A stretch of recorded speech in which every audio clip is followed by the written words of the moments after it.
Meet Dominique, a client who in just 3 weeks of working with me transformed her YouTube of 10,000 subscribers into a revenue-generating powerhouse, earning her $10,000.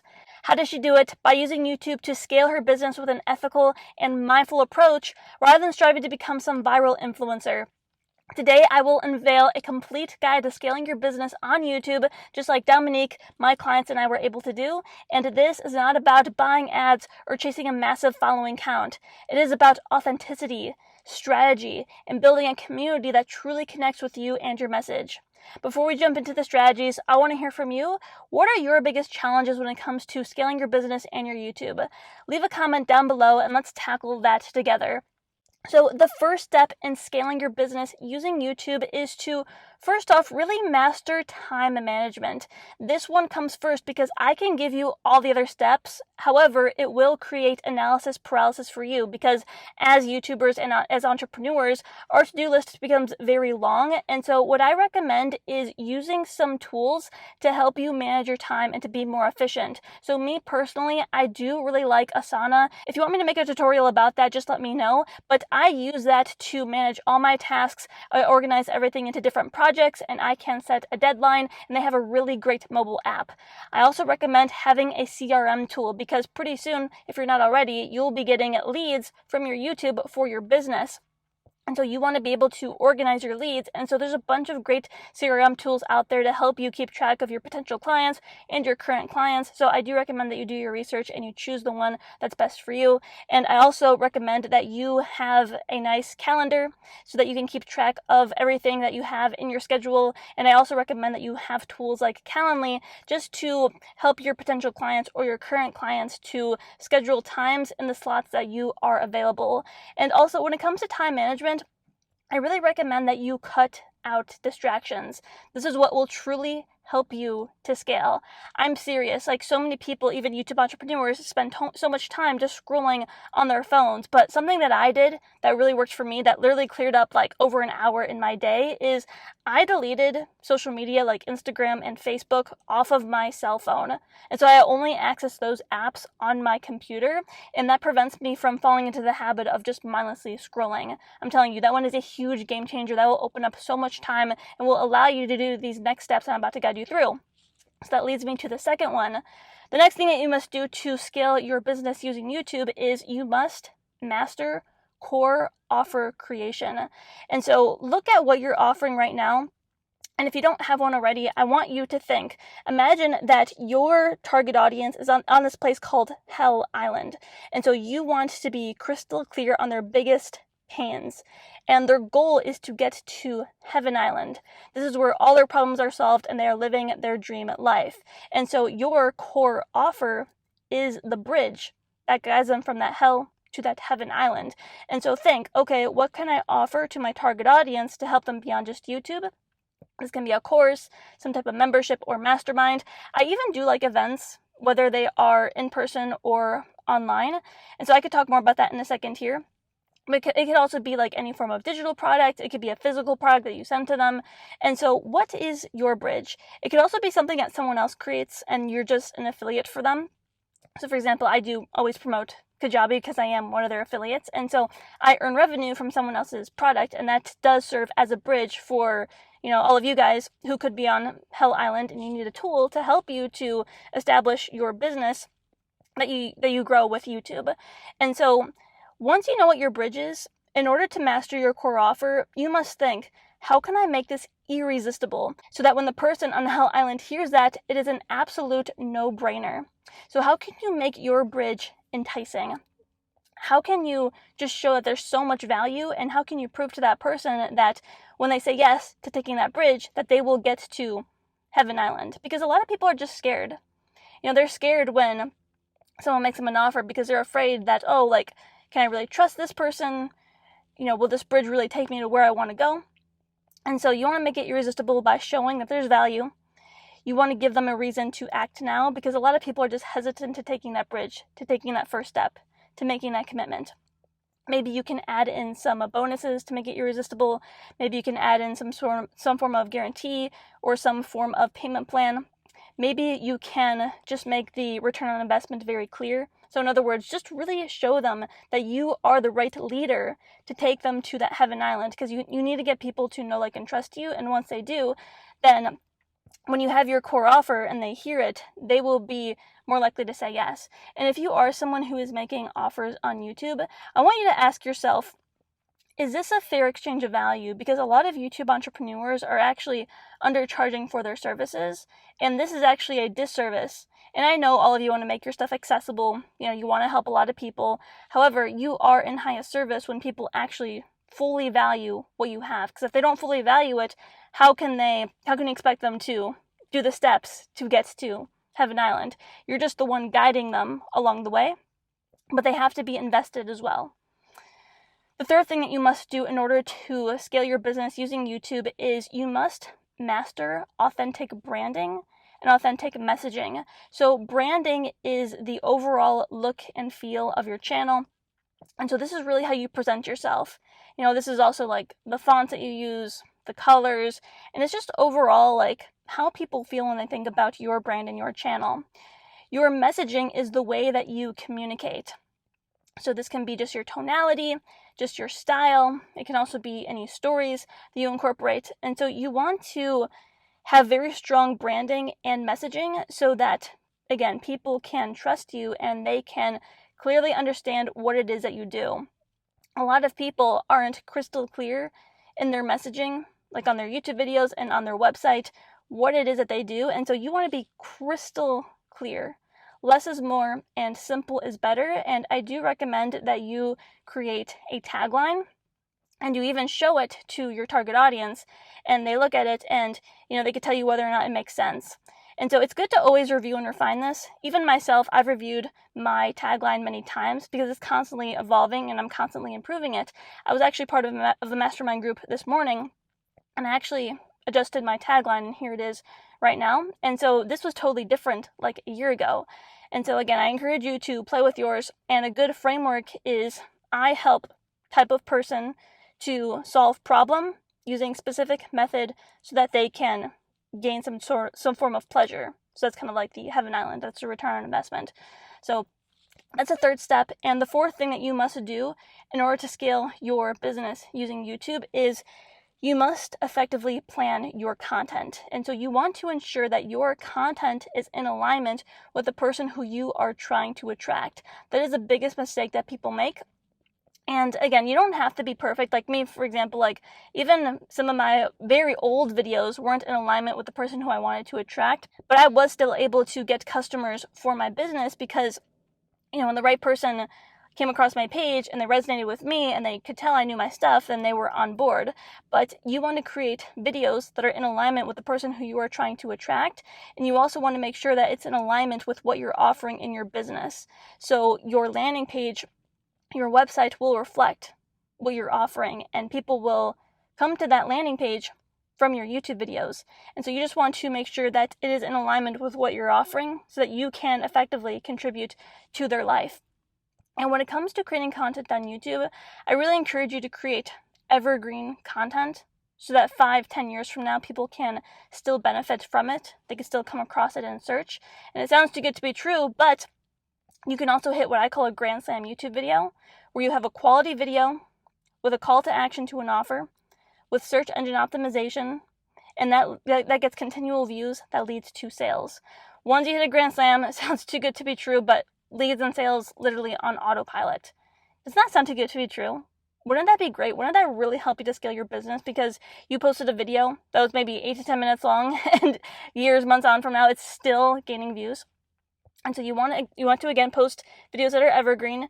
You want to tell stories to get people to engage with you, to know, like, and trust you, to connect with you. And then also you want to provide case studies. Just like in the beginning of this video, I was talking about my client Dominique. In a lot of my videos, I'm always referencing my clients and their wins, and that just has social proof. And it proves that I know what I'm teaching. And so you want to do that for your niche. The fifth thing that you must do in order to scale your business using YouTube is you must craft compelling calls to actions. So this is truly how we help people beyond just YouTube. Because again, think of that Heaven Island analogy. Your target audience is on that hell island and they want to get to that heaven island. and you must call them to action to come onto the bridge. Otherwise, people may never take that first step. And so people may be watching your YouTube videos, but you never tell them to click the link down below, aka, check out the bridge that you have. And so how can they ever take that next step? Because especially in the world of YouTube, there's a lot of people, like, think of your niche. There's a lot of people just giving advice for free, but they're not treating it like a business. And so you want to show that you stand out because you're offering additional support beyond just the video. You're providing access to you. Not all YouTubers have that. Not all YouTubers make them accessible to help people beyond just the video. They're only treating it like a hobby. But you want to show that you stand out because you are offering your help on another level. And one last thing I'll say about calls to actions, just make it really easy. So when you tell people in a video, for example, to click the link down below, just make sure that the link actually works. I know it breaks my heart. I was actually reviewing some YouTube channels. I partnered with Kajabi. And by the way, you can sign up for that down below if you want me to review your channel for free. But I was looking at a lot of people's channels, and the links and their descriptions didn't work. And so you could do everything right, but the link doesn't work. And when you have that call to action, how can you actually get someone on board with what you have? The sixth thing that you must do in order to scale your business using YouTube is you must overcome your fear of selling.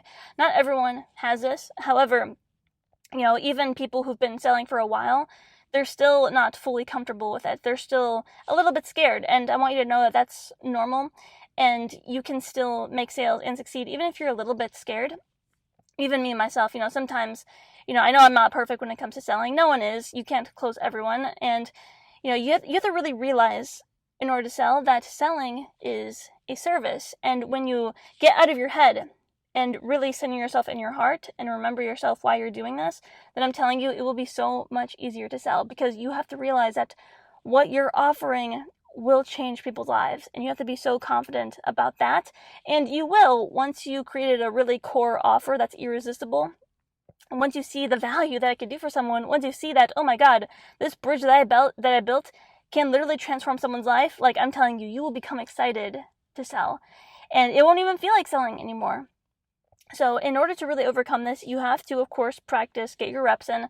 But another thing I encourage you to do is to really ask yourself, do I have any money shadows?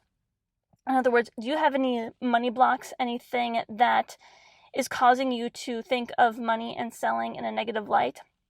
Maybe it was just society overall that programmed you into thinking that, oh, selling is bad. Maybe it was just your relationship with money growing up. Maybe you didn't have a lot of it. Whatever that is, I really encourage you to dig deep into that and rewrite your story and your relationship with money, and that will help you to sell so much easier, and that will truly help you to scale your business using the leads that you get from YouTube.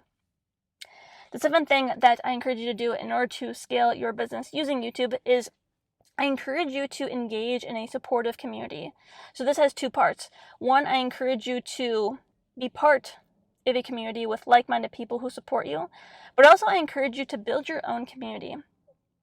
So when it comes to being part of a community, I'm actually part of two masterminds.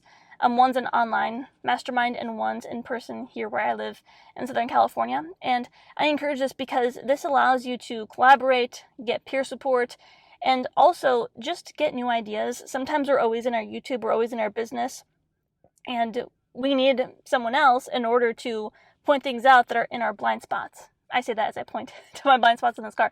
But anyway, I do encourage that for you. And this may require you to invest. There's a lot of free communities out there, and those are great. But if you truly want to be around people that lift you up, I do encourage you to consider maybe investing in a mastermind group. I invested a lot. Like, I won't say the exact number, but multiple tens of thousands of dollars to be part of high-level communities of people who are millionaires, of people who have really big audiences, people who I just strive to be like, who I get inspiration by. And that truly scaled and elevated my business, but also just my life overall. And that helps me to appear well on camera, to show up for all of you. And I also encourage you as well, of course, to invest. And if you are looking for a community, you can check out the link down below. And I do have a hybrid community. It's partially online, but I'm actually planning some in-person events this year, which is really exciting. So you can read more details down below. I don't have exact dates yet, but it's going to be really exciting. We're going to have in-person events. It's going to be like a retreat style. And at those events, we're going to have speakers. You'll have the opportunity to be a speaker. And then also you'll be able to keep that footage and to post it on your YouTube channel. And then also we're going to have a bunch of different activities to help you really master not just YouTube and business, but really just life overall, so that you are truly a conscious creator. You are someone who fully shows up with integrity. You're someone who is serving with ultimate fulfillment, and you're really maximizing your income and your impact using the vehicle that is YouTube, using your platform and your brand. So again, there's a link down below, and I will be releasing more details about that very soon. But moving on, I also encourage you to create your own community, a community outside of your channel, and you can use YouTube, of course, to bring in new members. And this can be a free community. You know, a lot of people have Facebook groups. Some people even just have free groups online, which are great. And you can become a part of that. And so just explore, see what's out there. But I encourage you to create one for yourself. Create one for yourself so that you can have a community for your brand. And those would be like your raving fans. Those are people who want more of you. They support you in your business, and they want you at a higher level and what you have to offer. The 8th thing that you must do in order to scale your business using YouTube is eventually you will hit a point when you need to outsource and delegate, because if you truly want to scale, then you have to free up your time, because at the end of the day, there's only 24 hours and there's only 365 days a year. And just by having people supporting you and your mission, then you can delegate certain tasks to them. And again, you can free up your time. And so I encourage you to, when you hit this point, to write down tasks that you want to delegate to someone else. And if you're not at that point yet, you can still write down tasks that you want to eventually delegate to someone else. And then you can hire people to fulfill those roles. Just make sure that they're people who you trust, you know, people who take responsibility, they have a good work ethic. I'm actually in the process of doing this right now. I've had a couple of people who helped me on the back end, but now I am building my core team. So once I gain more insights about that, and I'm sure I'll make mistakes as well, then I will share it to all of you on this channel so that you can learn from the insights, and so that you can do this in the most efficient way possible for when you're ready to do this. But moving on to the 9th thing is you must really master your mindset in your personal development. Sounds kind of cliche, but a lot of YouTubers quit after they've been doing this for so long because they haven't mastered this. You know, like they are putting so much time and energy into their YouTube that they don't make time for the other things in life, and they hit a point where they burn out. And you don't want YouTube and business just to suck you in, because before you know it, 6 years could go by and you might realize, oh, I haven't traveled. Oh, I haven't really engaged in relationships. Oh, I haven't been taking care of my health. Now you have all these health issues. And so you really do want to pay attention to those other areas of your life. And I've mentioned before that, you know, your life is like a white canvas, and maybe business is orange, YouTube is red, but you want to have all these other colors. Maybe family is yellow, you know, like health is green, and that's going to make a much better painting. And so that's what you want to strive for. And that's truly how you hit that place of self-actualization. That's how you truly master being a conscious creator. You see that? So I can keep going on and on about that, but I do want to move on to the last one, which is actually my favorite. I encourage you to leverage your channel for more opportunities. So even these past 2 weeks, I was invited to be a speaker at an in-person event. And my YouTube channel helped me to establish my authority and help them to see what kind of speaker I am. And so that's why they wanted me. And then also tomorrow I'm being featured on an in-person podcast. And so I will be posting the footage for that. But your YouTube channel is more than just a YouTube channel. It's like a portfolio. It's a way for people to see that you have authority. And I'm telling you, the views and the subscribers do not matter. I keep saying that, but I cannot emphasize it enough, because with this YouTube channel, I built a 6-figure business. That is no BS. Kajabi sent me a little badge, which I posted before, but that is the power in this all. When you can master everything that I talked about today, and you truly come from that heart of service and that willingness to do good, and you are consistent, and you show up, and you have a strong why, and you keep going because you know that this is what you came here to do, I'm telling you, like, there's so much that you can achieve. And if I was able to do this with 3,000 subscribers, I've helped people with even bigger audiences who haven't made a dime from doing this stuff. It's not insane. It's like they're sitting on a pile of money, but not only that, they're not fully fulfilling their higher mission and purpose because, you know, they have this platform of all these people who they can serve, but they just don't know how to make them an offer. They haven't really cracked that code of, you know, how to treat their channel like a business. And so that is what I'm here to do. And I am building a beautiful community of conscious creators, and we are going to come together. We're going to support each other along the way. And that's what this is. That's what I'm here to help you with, so that we can grow and elevate together. And so that's the beauty in this all. And so I hope you found value from this video. If you would like more information on how I can help you get to that next level, again, there is a link down below where you can learn about how I can best serve you in this process. Or if you'd rather just, you know, have a one-on-one conversation, my email is also down below and we can carry on this conversation. I would love to get connected with you, learn what it is that you're doing, and just have that conversation on how we can truly make it happen for your particular situation. So yeah, everyone, I hope you enjoyed this video. Feel free to check out this next one where I talk about what I would do in 2024 if I was starting a YouTube channel. Thanks for watching. Bye.